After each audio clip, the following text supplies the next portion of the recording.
Thanks for joining us inside the Dancer's Studio, where we bring listeners like you closer to the creative process. Inside the Dancer's Studio is a program of the National Center for Choreography at the University of Akron as part of our Ideas in Motion initiative. This episode was recorded as a closed dialogue via Zoom during the 2020 pandemic.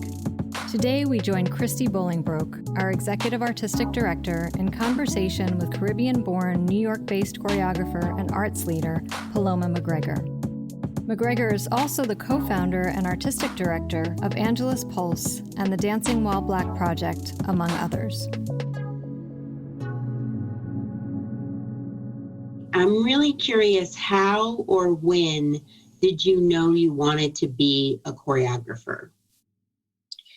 So I would say that started really early, even as I'm not sure I would have used the word choreographer.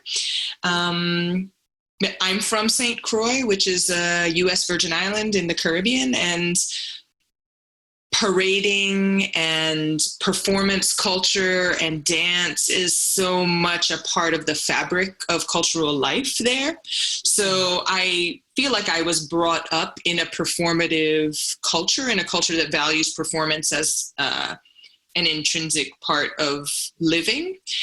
And then I would say more concretely that my sister, who's now a theater director, and I started making performances, I think, as soon as I could get her to do the things I wanted her to do. She's 4 years younger than I am. And so we started to hatch up performances for like family gatherings or like small groups of people who might be at our house or we might be visiting their house. And part of the reason I think she's a director is inevitably I would push a little too far in terms of the specificity of what I wanted, and she would quit the show, and then I would have to lure her back into the show. And I think that helped her to understand a little bit more about her own desire to want to be in charge of how a rehearsal process might go. So I think that's a seed of it for me, is having childhood experiences of a culture in which performance was valued, and then really feeling like, oh, of course, I want to be a participant in that. And one of the ways I can participate is to make performance for whatever audience might be before me. Yeah. Well, and I'm hearing so much, because the value and importance of language. I'm hearing making, I'm hearing directing. I'm also sort of interpolating from that. There's a navigation of personalities and ideas. And I appreciate that choreography can lead to performance, but doesn't have to only begin and end with movement making. Yeah. But that there is a larger way. I often sometimes will reflect about organizing things too. So I'm curious then, so how or where do you start when you have the kernel of a new idea or a deadline, whatever may drive the making now? Does it begin with an idea or movement or music? We've heard a wide range when we speak with our fellow artists. Sure. I would say that over the course of my choreographic trajectory, there have been a variety of reasons for me to be making, and a variety of things that start a process. Sometimes it started with music.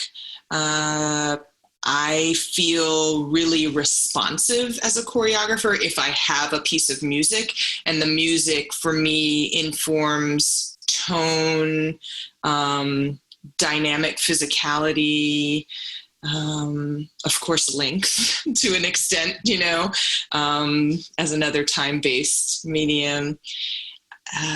And also, for me, music is also about layers and sort of teasing through the many layers that might exist within a piece of music, and seeing that create some interesting landscapes to create in relationship to. But more often than not, I think, so I have if I have a piece of music, I let that be the sort of initiator of a conversation that then I'm in with the music. But more often than not, I would say I don't start with music now that, for the past decade, my creative seed has been looking at my father's vanishing fishing tradition, making broadly like creative practice and visioning as it shows up in community, in relationship to cultural communities, in relationship to particular spaces and landscapes, in relationship to ecologies. And so going back and relearning how to build traps and then apprenticing myself to a fisherman has sort of opened up a way of thinking about choreography that takes into consideration what's the function of the work, like what do I think the function of the work should be, who is the work with and where is it happening, do all those people need to identify themselves as performance makers?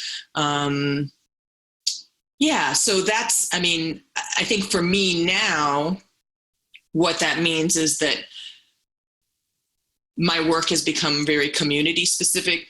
Who are the communities that are showing up in these spaces? So I've kind of pushed my language beyond site specific to think about communities who show up in spaces historically or in the present moment, and maybe even thinking about who the future folks might be who might show up in these spaces. What do we know about the spaces? What stories do we have? How do those stories help us to generate a sense of collective understanding? And then out of that, out of building a sort of collective of narratives and stories that intersect and diverge, then what do we envision making together? Now, for me, most often that involves some baseline of moving. That movement practice is a powerful act when you gather people together to move, and that parading tradition also taught me that. Mm-hmm. And that when we move our whole bodies, we can integrate some of the information that we're thinking or feeling in particular parts of our body. We can allow that information to kind of circulate, and it gives us another sense of possibility, a deepening. And so for me, movement making is a tool for community building and for having a deeper understanding of our experiences, and then creating a new experience together for ourselves as a group, and maybe for whoever intersects with us who might not be a participant, but who is activated in the witnessing. So a lot of it is generated out of who shows up. And so for me, who shows up is a big seed of whatever gets developed, like who's in the room, who's in the space. And that who shows up is both who I might have thought to invite and who just is there, especially when you're talking about in public space, and how can we avail ourselves of the happenstance opportunities to dig deeper. Mm-hmm. There's so much in that as far as where one starts and where it takes you, because I think one of the great disservice questions a lot of times people will ask, like, well, what's the dance about? Which seems to have like a finite idea, right? That it's just this. And I think that sometimes inspiration or where you begin, that can also kind of reflect back something finite. But what I'm hearing is this kind of extended, so much of it is the process of becoming, then, and that I think is the case for a lot of dance, right? You may go and buy a ticket to a show and you see an hour's worth of dance on stage if you're doing a traditional environment. But we know that the dancers, the performers, they carry so much of the process, that whole piece of it. So hearing that you're really sort of creating space for the process for all of those that might be there to witness as well as be a part of co-conspirators in the making is really fascinating to me. A very sort of didactic piece, but we source some of these questions from our students too. And one of the big challenges was like, how do you name something? How do you title it? At what point in your own process does that, reveal itself when you want it versus when you have to do it? Yeah. That's a great question. Before I came back to dance, I was a newspaper journalist, and for part of that time, I was a copy editor. So every day I was being called upon to make headlines for any number of things that I may have had very little to do with the creation of, but that I was being called upon to distill. And so distillation is a part of my practice that I came into this with, which I think has served me quite a bit, not only in terms of titling, but in terms of editing material. But I would say that sometimes titles, like say Angela's Pulse, which is the name for the broad umbrella that I do all my work under.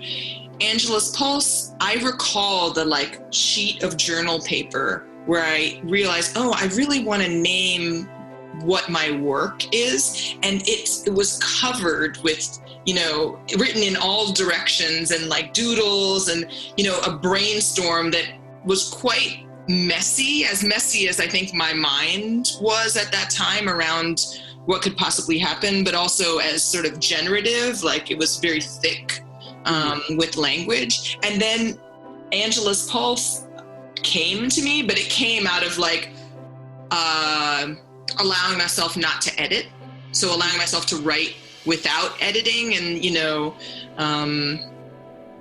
Liz Lerman talks about creating dances sort of in these couple of ways, the way you you surface, you edit, and that those parts of the process, happen at different times. It's not just, you unfold everything, you unearth everything, and then you edit. It's usually the process involves iterations of editing. And so I think that's also part of it is let me try this on, not feeling like the title has to be perfect yet, but that you're working on towards something in the same way that you're working on the dance. So I think that's another strategy is titling something as you go and letting the language evolve as the work itself evolves. Journaling, which I'm not a consistent journaler, but journaling can help because sometimes if you allow yourself to freely write and do some free association, you can start to let particular languages reveal themselves. And I would say then broadly for me, that brings me to, this idea of, I like to think of myself in process as kind of a vessel, like an open channel. And so sometimes the practice of knowing what to title something or knowing what to edit out, or at least having a sense of clarity comes for me from sort of clearing away things that might be distracting me or voices in my head that might be the naysayer voice or voices I can hear of other people, and sort of clearing that noise away so that the work can tell me what it wants to be or what it wants to be named. I do think of artistic works as having their own life. And that and maybe because I'm a parent of a young child, that I'm here to shepherd the work, and that it takes communities of people to sort of shepherd the work into what it potentially could become. And I guess also that for me, performance, which sometimes I think in some arcs feels like a final arriving place. For me, performance is it's a marker of a process that's going to be ongoing, whether that means that particular thread of work and that particular community of people who came together to make work are going to continue in the same way or not, that the marker of progress that is performance, that helps us to understand something more about our relationships with one another, about how to be envisioning practice together, will continue beyond that moment, whether we all assemble to do that work again or not. And so for me, that's also, that's a tangent, but that's also something that I feel really strongly about. And so I also feel like titles can be in progress. Mm-hmm. There's something so beautiful about that real embracing of the process, just like in the making, because I find that challenge a lot at NCCAkron when people don't want to be vulnerable to share something in process, or there's such a focus on the product, and so we put off naming it until it fully reveals itself. And so how one might develop a practice along the way so that it's not always so deadline driven, but rather that you can let it live. There are deadlines in our worlds. And so one of the other questions is when you have the pressure of making, or you work your way into sort of a dead end, how do you get out of a creative rut, or how do you get unstuck? Yeah. I would say I feel grateful that I had the benefit of a great deal of pressure as a journalist to sort of produce something every day and then be held accountable publicly for what I produced. That makes the pressure of making work in dance feel generative. That I like having some pressure, and when I'm facilitating or leading a group in process, sometimes when I give people tasks that I ask them to do in 5 minutes or 3 minutes to do this piece of things, I sometimes like to say that pressure makes diamonds. Which is, so I feel like there is a generative potential just in nature with pressure, and that I feel that myself. I would say about getting stuck, though, maybe by this point, some of what I do not to feel stuck is I understand something about my own, what feels generative to me, what kind of process feels generative to me, and what kind of process feels like I don't know why we're showing up in the room together. And so I tend to lean toward small workshops, like short workshops, a week, 2 weeks, where we can feel the pressure, and that we know at the end of it, we're not expecting to be done per se, but we're expecting to get somewhere together. And that kind of short time frame doesn't allow for me to wallow too much in uncertainty or feeling stuck. And then I try to think of each new day within that as a new start. Like if something wasn't working the day before, okay, well, let's start again in some new place. There's never a loss for ideas, especially if you're inviting other people in to be, as you said, co-conspirators in the work. Inside my practice in the past few years, I've started leading shared practice, because everybody I invite into the room has a practice, whether they think of it that way or not. And so it's also about folks stepping into their own leadership. And so, rehearsal process and workshop process often involve shared practice. I might lead the first few days where we spend 30 minutes, an hour doing something together that may or may not have anything exactly to do with what we're making, but that's building our collective, and that inevitably does generate something that may be of use in the making of whatever work we've come together to make. But then other members of the collaborative team will step in to lead their own ideas of shared practice. And for me, it's an exciting time also for folks to take risks, and for me to take risks in terms of, I think I figured out A and B of like how to lead this thing, but I don't actually know what's going to happen after that.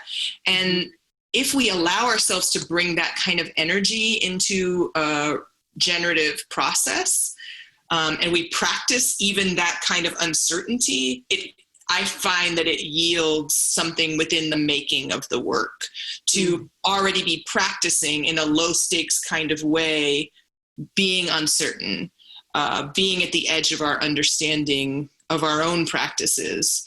And it's what I'm trying to push myself to do. And so inviting all of us to sort of be in that together has felt useful in the past few years as like a next strand of my practice. Yeah, I love this idea of practicing uncertainty. And I feel, so I have two more questions, and I feel you've sort of been answering one of them along the way. And it really comes from you. We chose to talk about this capsule series as 21st century dance practices, because it is acknowledging and reflecting on a moment. If the 20th century was not only done this way, but really seemed to prioritize single choreographer models, very hierarchical, I'm going to make the dance, you're going to do it, positioning. I'm curious, in your own words, if you'd like to add anything about what this 21st century dance practices mean. Wow. I think for me, as I think about the way in which my work built into the past decade of work is this loop, like a Sankofa loop, like, oh, go back, learn your father's vanishing fishing tradition. Ask yourself, what do you take with you, leave behind, and reclaim when you leave an ancestral home? Ask other people what they think about those questions.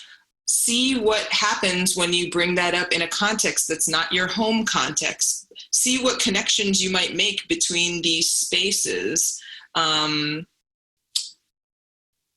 And then thinking of those questions and those intentional sort of communities of curiosity and visioning as being a forward direction, like both about, like in our present moment, I feel like I'm pulling and rooting myself, pulling on and rooting myself in traditions that I didn't participate in that are vanishing, in fact, and that are from another time and place, thinking about what they have to teach me in the present moment and what about my own practice, about what relevance my practice might have in a context broader than maybe concert dance and the sort of touring dance model. Like, it's just not a model I participate in, really. Even as a child, it's the touring dance model, let's be clear, 20th century dance, and the way in which it allowed for folks like Dance Theater of Harlem or Ailey to come to a small island in the Caribbean and inspire me to dance is also a part of, what I'm grateful for. So that's also coming with me a bit too. Mm-hmm. And then thinking about how movement making, how dancing together, how activating the full body capacity and intellect, in fact, is a way that we might move forward together as communities into envisioning a future where we might come together more often, to be in more sort of circular scenarios that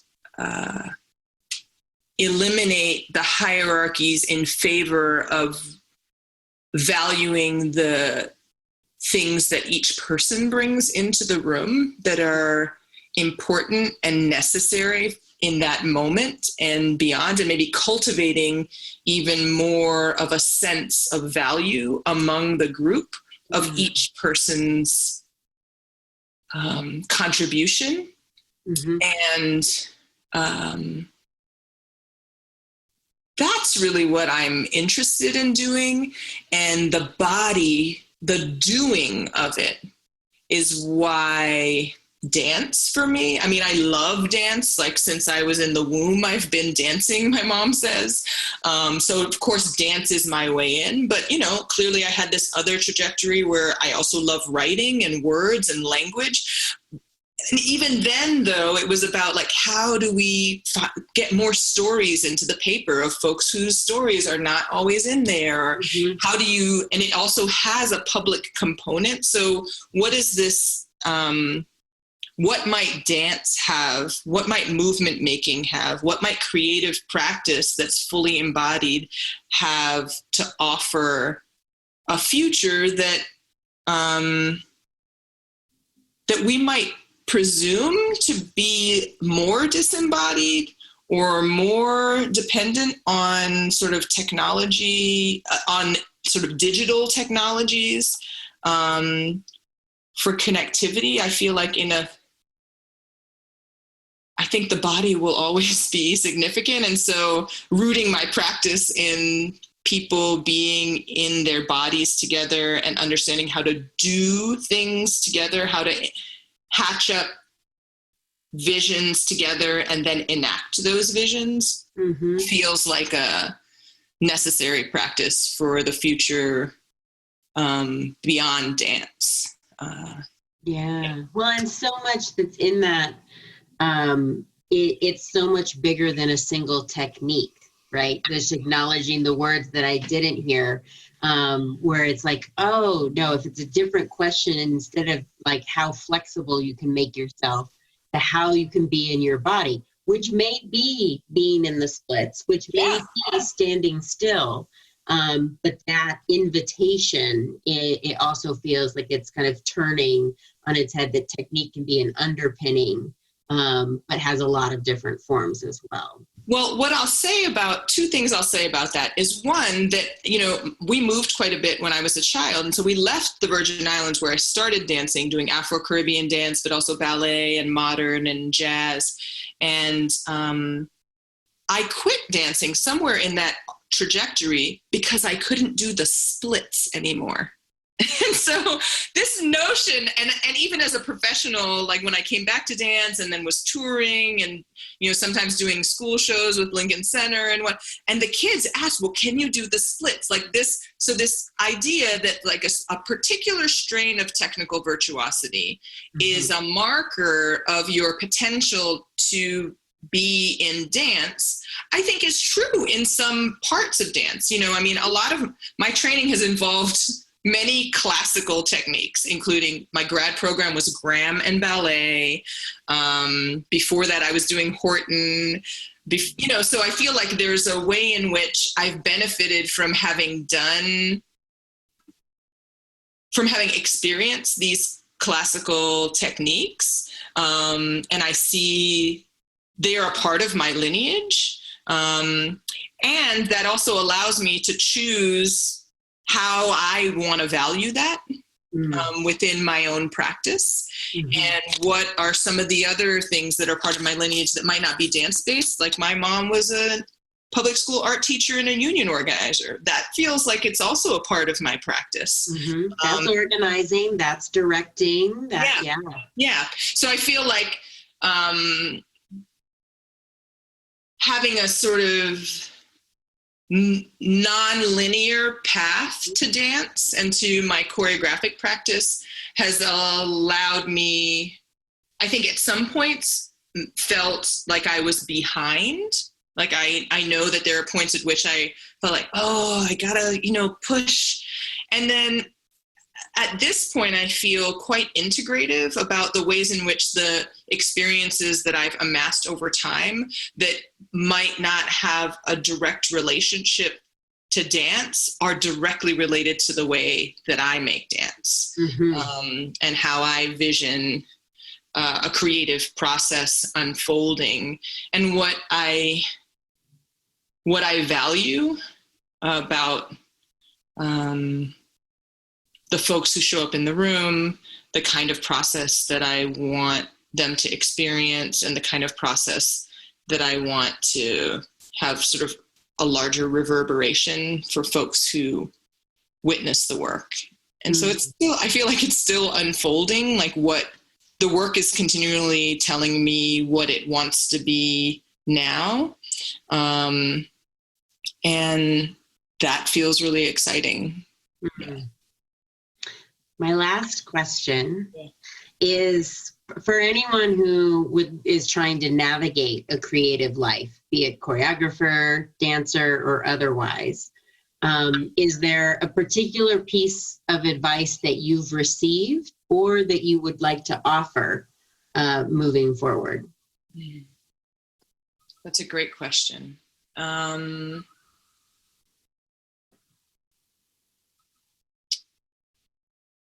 I feel like you can't underestimate practicing listening to your gut bone, to your intuition about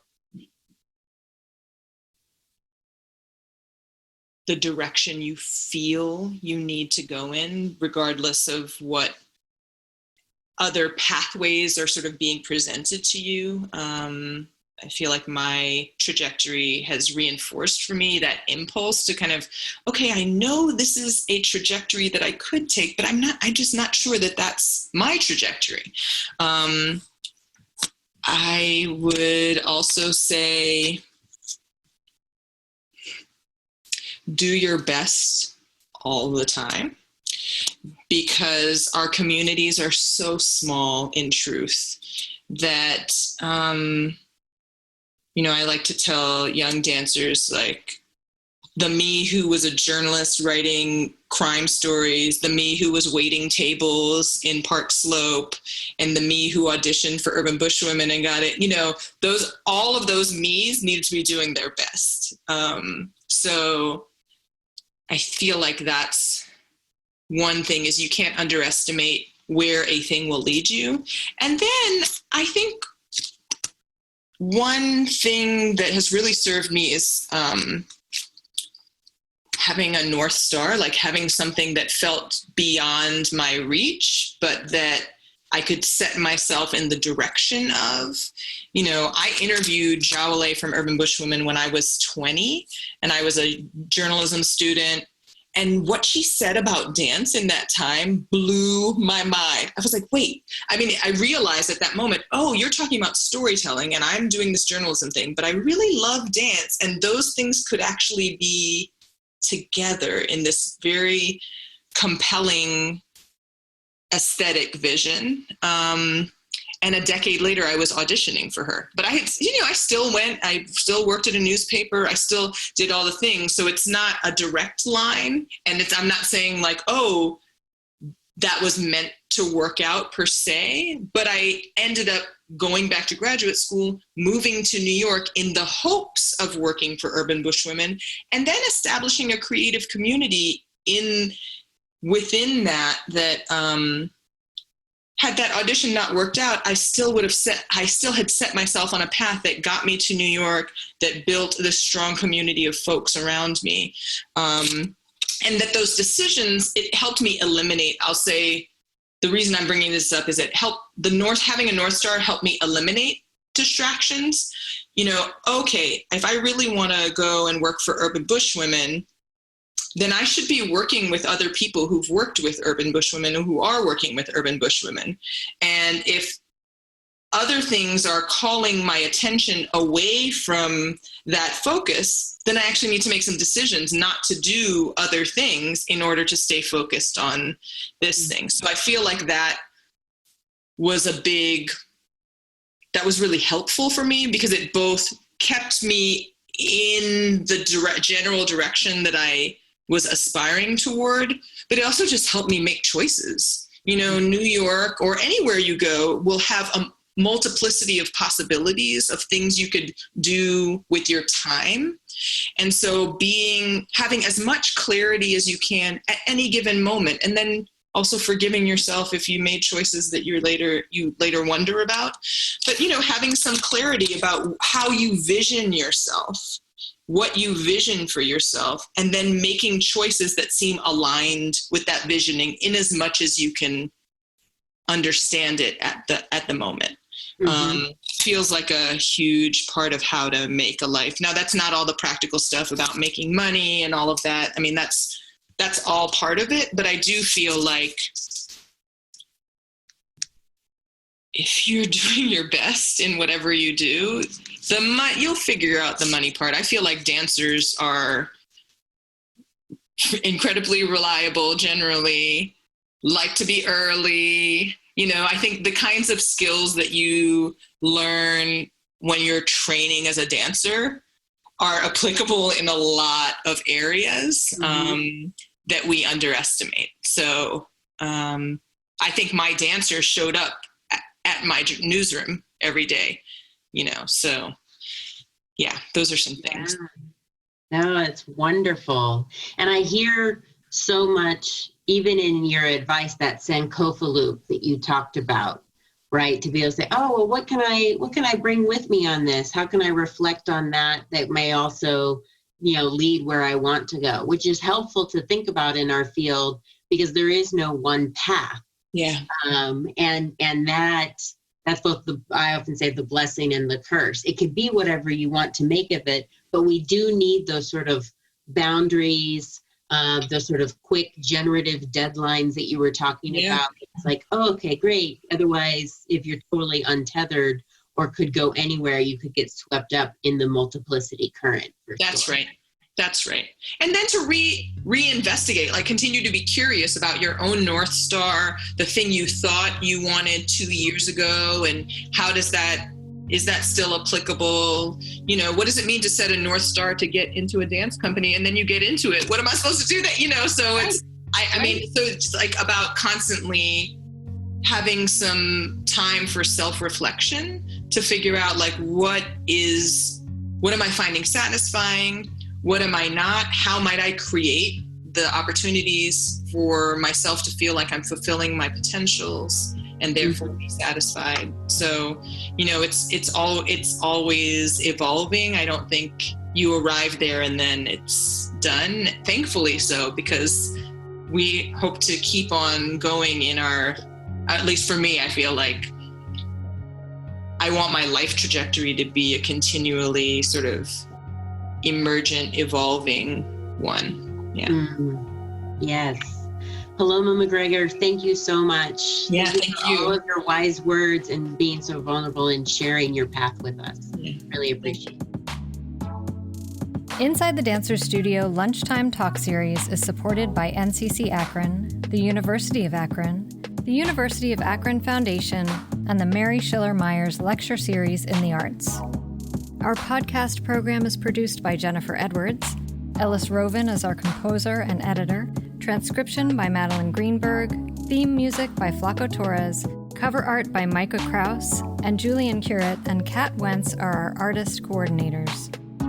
We hope you enjoyed this episode, and we encourage you to subscribe on your favorite podcast streaming platform by searching Inside the Dancers Studio. Thank you for listening, and stay curious.